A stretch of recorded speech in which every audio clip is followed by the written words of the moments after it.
Welcome to the Boss Up Talk podcast. This podcast spotlights unapologetic creatives, entrepreneurs, and Black women founders who have taken the leap of faith. Boss Up Talk is here to help you find your creative gift, develop it, and build a sustainable lifestyle from it.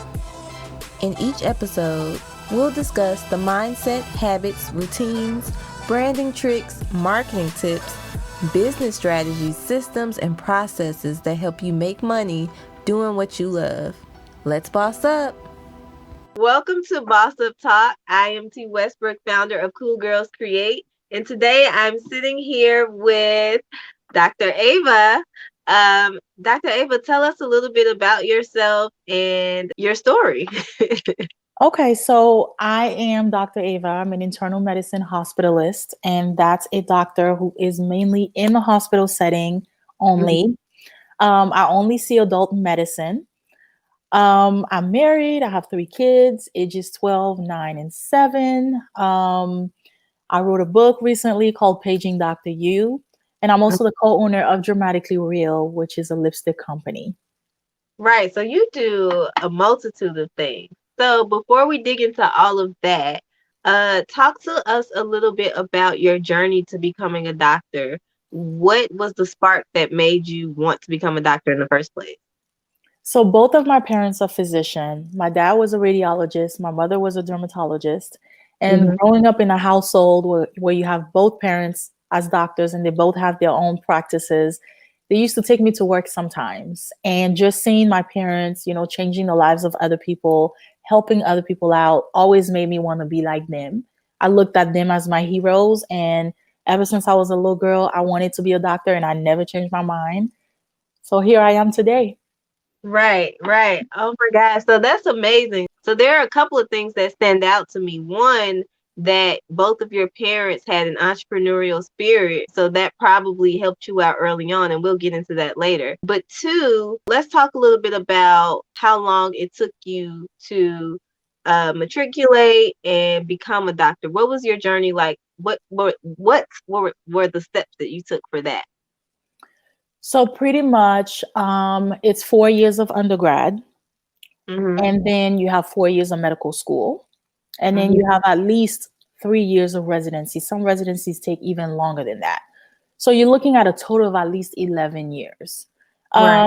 For me, leaving high school, I started undergrad and I finished it in 3 years instead of 4 years because I was going to school every single summer school, which allowed me to take credits and I was able to save a year. Not a lot of people could do that. So my journey took me approximately 10 years instead of 11 years. Okay. So what were some of the challenges that you faced on your journey? Talk about that. Moving from Haiti to the States, I was 15 when I moved, having to learn English. I mean, I knew English a little bit, but I wasn't that good at learning English. So having to learn a new language, a new culture, things were being done differently. It was a huge challenge at the beginning. But I adjusted, I adapt. You have to be able to adjust and adapt to situations all the time in order to move forward. So fortunately, I was able to do that. And I'm still adjusting and adapting to things, because I am from Haiti. I grew up there. Most of my family's still there. But that was very helpful. Okay. The next question that I have for you is related to the book that you wrote. What made you decide to write a book in the first place? I know it was focused or tailored to, college students who might be interested in becoming a doctor. So was this like a roadmap that you wanted to give? Or what prompted you to want to write that book? So I wrote the book as a guide to help kids from high school on, or even starting in middle school, if they really know what they want to do, to help them on their journey to becoming a doctor. Going through my journey and realizing the roadblocks, it's a lot of, I want to put in the right words. I feel like the system is meant to fail us. Let's talk about it. Yeah. And that's why there's not a lot of Black doctors out there. And going through that journey, I started realizing, well, there's a problem. Why is it that only 5%, and we're talking about 2.5% Black men and 2.5% Black women, so approximately 5% of doctors are Black? There's something wrong. Like, why is that happening? Right. Um, so I wanted to write a guide for all students, but mainly minority students, to Uh-huh. tell them that if I could do it and I went through the journey, so can you.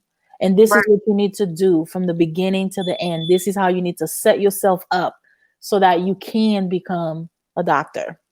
Right. So it talks about, and it's simple things that to me or to other people could be common sense, but to them they have no clue because no one is trying to teach them, no one is trying to tell them, Right. and sometimes it's on purpose, and it's things like make sure you study and pass your exams, or make sure you start building your credit very early on because it's very expensive and not a lot of people can afford it. I mean, I had to take student loans, Right. make sure you volunteer, make sure you don't do nothing crazy on social media because it can Right. follow you along the way and you might regret it. So it's little things like that, taking the right classes, when to ask for letters of recommendations, when to start volunteering, to add things to your CV. So it's little things that add up and make you a successful candidate when you're ready to apply to undergrad or even to med school. Gotcha. Earlier, you talked about some of the hardships. Like it seems like, well, it doesn't seem like the system is set up for us to fail. But can you give some examples of situations where it felt like, this is really difficult, or this really seems like the system is right here, like you're not going to be able to move forward. Well, I had a few instances in undergrad, for example, where my own counselors would tell me, this is not for you. You're not going to pass this class, or you're not having a good grade or an excellent grade. You're not going to make it to med school. Like they give you subliminals, they tell you little things like that. And as somebody who is trying to make it, but then you're not sure if the system is even going to allow you to Right. make it. You're listening to these people that you're supposed to be looking up to, that are Uh-huh. supposed to be giving you good advice, that you're Right. trusting as a kid in college, as a young adult. But then they're not encouraging you, they're not pushing you, they're actually bringing you down with little Mhm. subliminals and little things that make you doubt yourself. So I Right. went through that a couple of times. If Right. I didn't have people in my corner that were telling me, don't listen to them, you could do it, push through, you got this, like my parents or, some of my really good friends. If I didn't have people like that in my corner, I probably would have quit.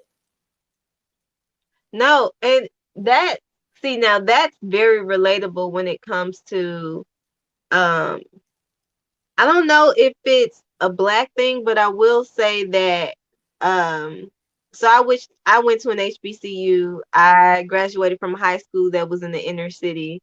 And so and I went to school for accounting. So there aren't a lot of black women in my field in finance and accounting. But what I did find was one, as a first generation college student, there were so many things that I just didn't know. So, like you said, it's so important to have somebody in your corner, whether that's family or mentors or, close friends that give you that positive reinforcement when, your professor or the guidance counselor is who's supposed to be guiding you is like, this isn't going to work. Right, right, But that's very common. So I think that that's a important point to touch on. It's so important to have a great support system, but also don't believe in a lot of the naysaying that goes along when you're trying to accomplish something that may seem impossible to everyone else. right, So right. And a lot of people think that in order for you to go to med school, you have to have the best GPA, you have to have A plus in everything and the best grades. And that's not true. That is not true. really, Um, really, yeah, really, no, it's not. I mean, I don't consider myself the smartest, but I did put in the work. I was reading and studying and asking questions, and then surrounding myself with people that were like minded, people that were really, really wanted wanting to be doctors, and people that were passionate about it. So just seeing them motivated Mhm. me even more. And Right. even if I didn't have a good grade, I could go to them and ask them. If I didn't understand something, I can ask them to explain it to me, and vice versa. So having that support system was very Mhm. important. But the GPA is not the only thing they look at. It's a combination of things, you know. Exactly. Very. Right. It's your personality, it's your letters of recommendations, it's your personal statement, it's your MCAT score. It's a lot of things. So a lot of times the counselors will look at this one grade or two grades and tell you They that, see your whole life story from those 2 grades. Like, right, like you don't have it in you. You're not going to be able to make it. And that's not true. So I always tell people to follow your heart. If this is what you really want to do, and mhm. this is what God wants for you, there's Right. nothing Talk else about nobody it. else can tell you, you know? Exactly. So we kind of have to change the system and allow, or find a way to make a path for more students of color to be Mhm. doctors. We need that representation. And now we can tell the impact of the lack of representation. So, how do Right. we make sure we change things? And that's the reason why I wrote the book. So, hopefully, I can help young kids know that this is very possible and very doable. Right. This brings me to a great point when it comes to Black women's health. So one of the things, I just turned 30 this year. So I am, uh, what's the word? I don't know. I'm not really like self-conscious about like what's going on with my body, but I'm more aware Mhm. of, my health. And one of the things that comes up is like you talked about lack of representation, but there is a quiet storm when it comes to Black women um, either dying on the operating table, having higher mortality rates when it comes to giving birth, or not having the right diagnosis when you're going to the doctor and you're like, hey, something's wrong with me. A lot of times they're like, no, it's not.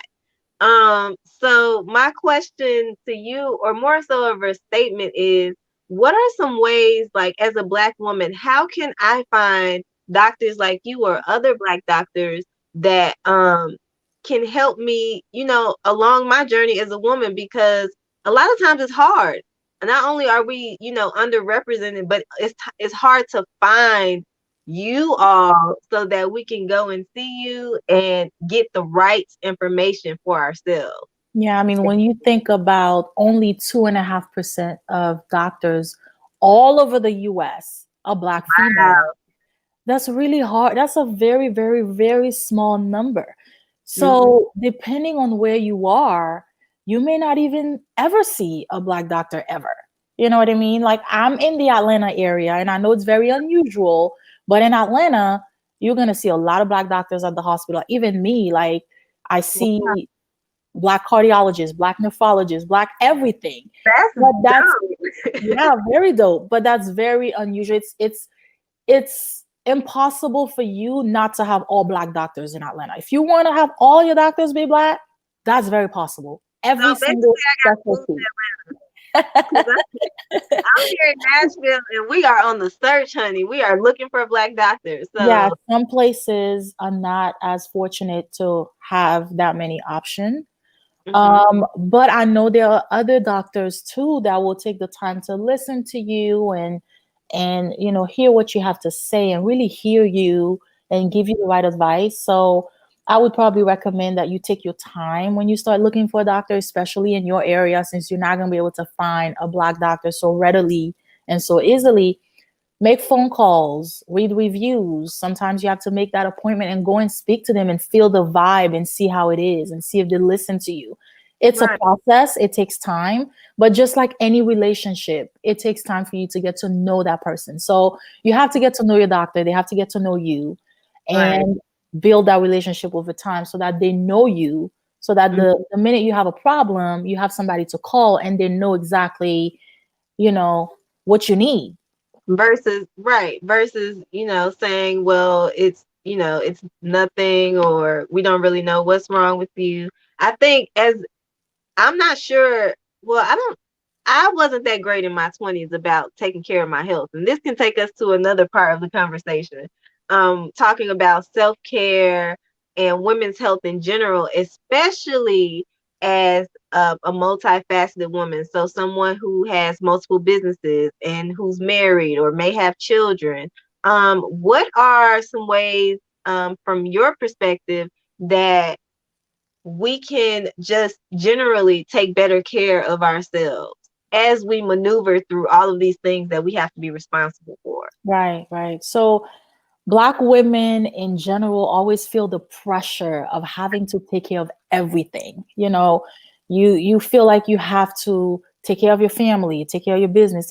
We take care of everybody and everything, and we always forget about ourselves. We always put ourselves last, and that's something I had to learn recently. And by recently, within the last 5 years. I mean, I used to bend backwards for everybody around me and never do anything for me. And then one day I woke up and realized, like, why am I doing that? Mm. I'm not going to be able to take care of my kids, take care of my household, or even take care of my business if I don't take care of my health first. Emotionally, mentally, physically, you Right. have to put yourself first and listen to your body. Your body will let you know when it's time to, break free, when it's time to Let take me a tell break. you something. My body has sat me down a couple of times. Like, up, you're not gonna be able to do it today. You can't get up today. And it's just amazing that as a woman, I have to, well, I'm waiting until my body is physically telling me you need to take a break versus me taking that time for myself, every week, weekly Mhm. or daily or whatever my routine is. But it's just amazing that women are able to do that. Yeah, Um it's crazy. We're able to do it all. It's literally, exactly. we're able to do Exactly. it all. So do you have any tips as far as like a self-care regimen when it comes to balancing so many things? Do you have any tips about that? Even if it's related to, time management or getting a little moment for yourself. I saw this video recently, or like this little video on Instagram, and this mom, she was pouring her like some wine and stuff and got her like a little snack, and she got in the dryer. I saw that too. I was like, I okay, they saw that not gonna know. too. They not gonna I'm still trying to learn the balance, trying to figure out how to balance it all. And people ask me that question all the time. How do you balance it all? I don't. I'm still trying to figure it out. It's what is the hardest is that mom guilt. I have that mommy guilt. Every time I'm trying to do something for me, I'm feeling guilty, and I'm having to learn to reprogram my brain to tell myself, no, you don't have to be guilty. The kids will be fine. You need to care for yourself. So I started reprogramming my brain little by little by little. I mean, I still feel that guilt, but it's not as heavy as it used to be. Right, Um, so something that's very important to me is going to the gym. I don't like going to the gym, but I know it does good for me. It's good for my body. It's good for my health, my mental health. right, So I take the time at least 3 to 4 days a week, 1 hour to go mhm, to the gym no matter what happens. I have to clear my schedule.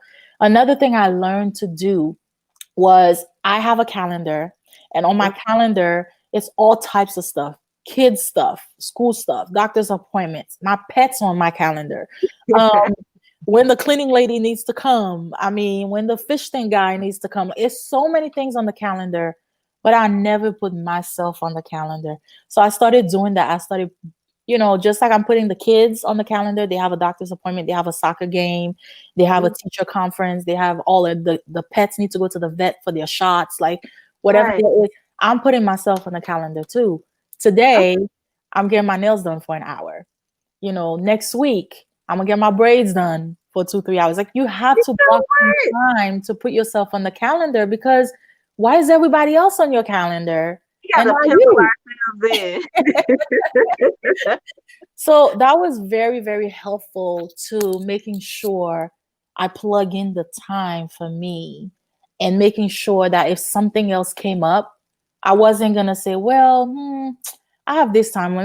Yeah, I can remove myself and put. I was like, no, it's on the calendar, because I wouldn't cancel my doctor's appointment for my kid's doctor's appointment for something that came up. No, my kid has a doctor's appointment. So why Mm, should I do that for me? So that's another thing I started doing, plugging myself into the calendar. that's a great tip. I'm gonna utilize that one ASAP. Yeah, that's important. It's like an afterthought. And one of the things you mentioned was like the mommy guilt. So I don't have children. I have like my dog, but I can relate to the guilt thing when it comes to for me, I feel guilty when I'm not working.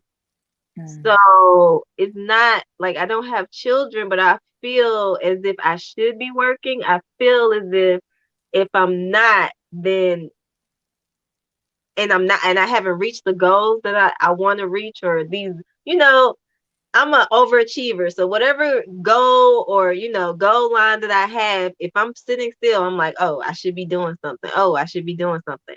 And so you mentioned, reprogramming the way that you think. And Right. I think that's an important as well, just making sure that you are constantly elevating your mindset to be healthy Mm-hmm. overall. So Mm-hmm. that's a great tip. And taking the time to smell the roses. You don't always have to be working. You don't always have to feel like you're missing out on something if you're taking a little bit of time out for you. You have to take the time It's to so smell the hard. roses. Like we're so used to going and going and going and going. Next thing you know, the time is passing by and you're Uh-huh. looking back and you're like, man, all this time went by and I never took the time to enjoy everything that I've accomplished. Exactly. And so when I was younger, and not that much younger, maybe like even like a year or two ago, I, people say, success is not a destination, it's a journey. That didn't register to me until like recently. Like, um, the journey is, taking in all of those moments and being present and just being able to enjoy the point in your life where you are, wherever Hmm. you are. And Hmm. so if you never take the time to do that, by the time you get to whatever you think is success, because for people like, well, I think a lot of Black women are overachievers, so we're always looking for the next thing to Exactly. That's what I accomplish. was gonna say next.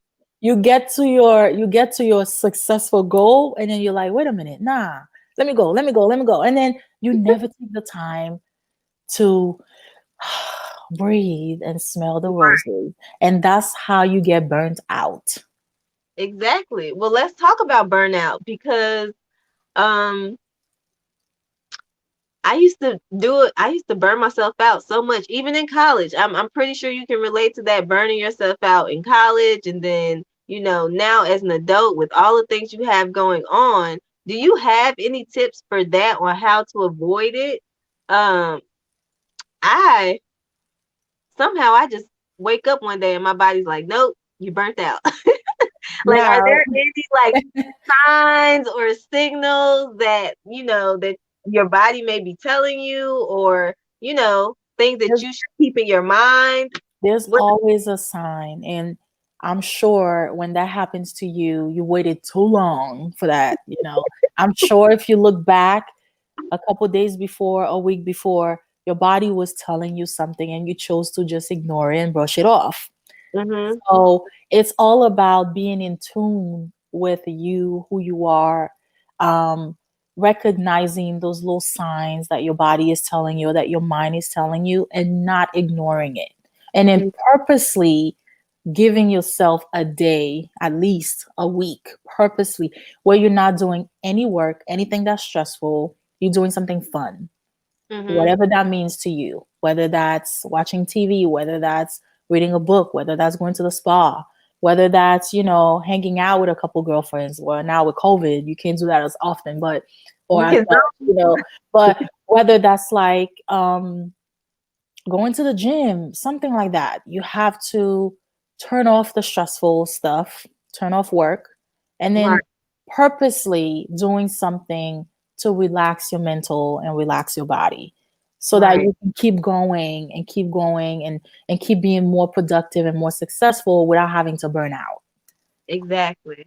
Exactly. I have one more question for you before we wrap this up.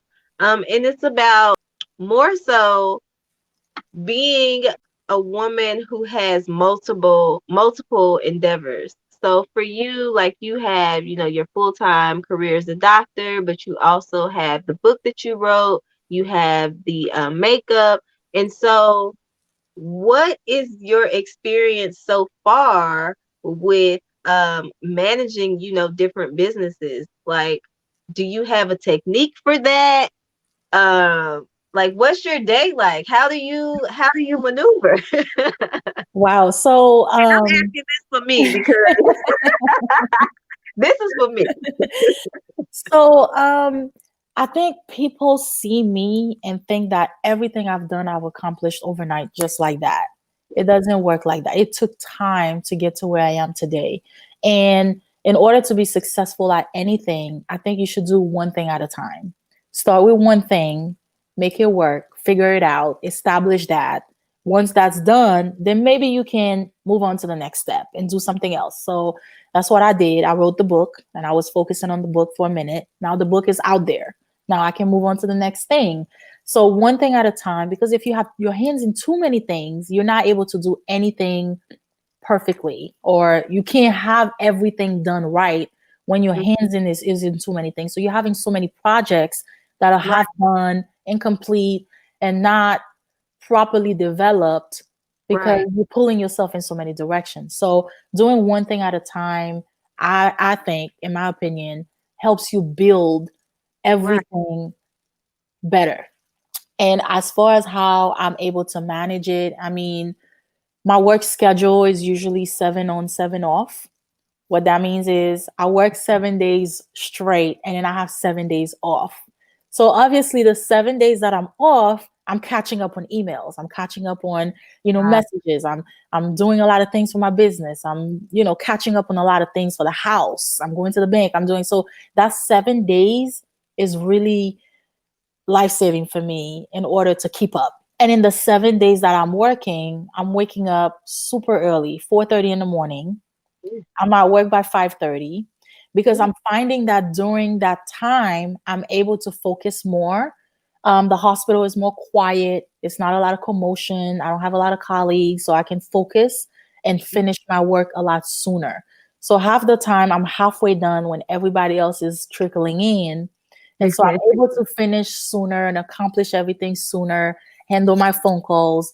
By 2 or 3 p.m., I'm done, and then the Exactly. kids don't get home until 4:30 or 5. So that gives me an additional 2 hours alone to where I don't have the kids and I'm able to do a little bit of business stuff or a little bit of phone calls, or, I'm not letting it pile up too much. So sometimes, I mean, I figured out that that's what works for me, but I think waking up early in the morning is definitely helpful, at least, For sure.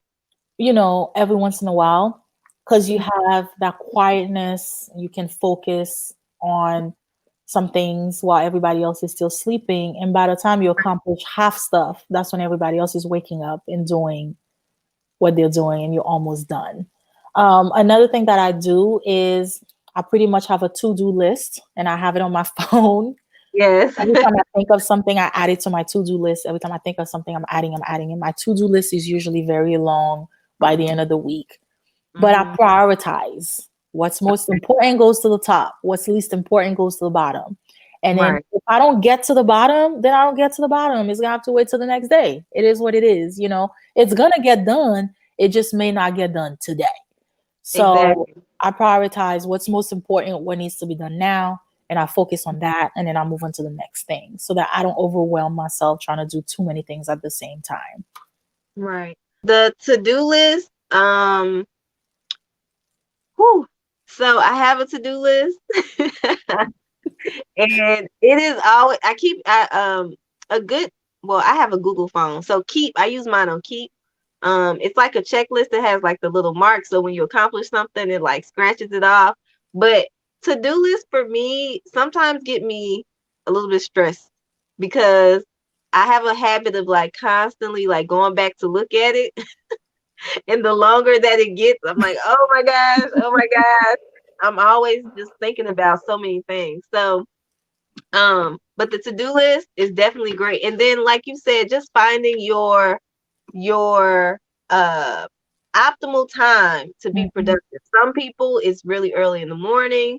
Some people are nocturnal, so it's really late at night. Mhm. I am a creative and a businesswoman, so it's like I have to find that balance. I'm used to being up early in the morning and working and being like bright-eyed, but then as a creative, we just have so many like random, hours. So it's just interesting to be able to find the balance. Right. I But read this book called The 5 a.m. Club, okay.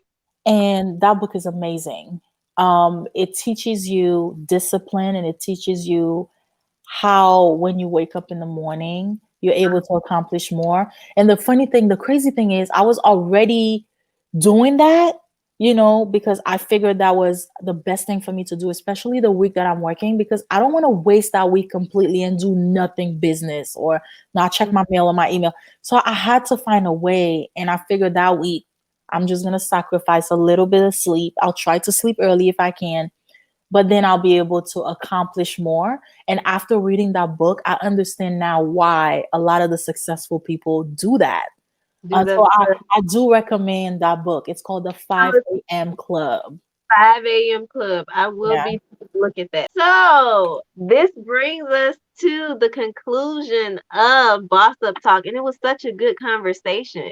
Is there anything else that you feel would be a great piece of advice for up and coming entrepreneurs or up and coming doctors who are on this journey to success that you want to leave with our listeners?